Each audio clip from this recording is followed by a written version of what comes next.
అంటే మేము అంతా వడ్డించిన తర్వాత వచ్చి కూర్చున్నది కాంగ్రెస్ వాళ్ళే గానీ కాంగ్రెస్ వాళ్ళు ఏ రోజు కూడా అంటే అంతా వడ్డించి తినే టైంకి మీరే డ్రాప్ అయిపోయారు కదా.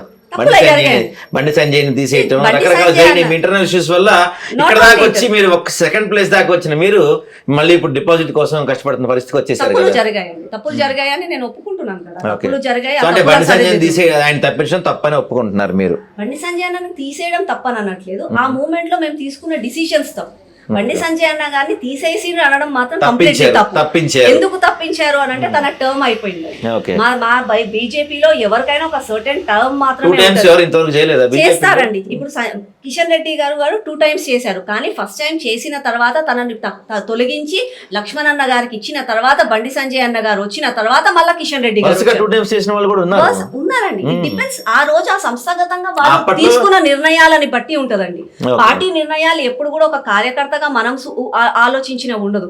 పార్టీకి ఏది మంచిది, పార్టీ నిర్ణయం తీసుకున్న తర్వాత ప్రజలకు ఏమి మంచిది, దాని వల్ల రాష్ట్రానికి ఏది మంచిది అని చెప్పి పెద్దలు వాళ్ళు ఆలోచిస్తారు.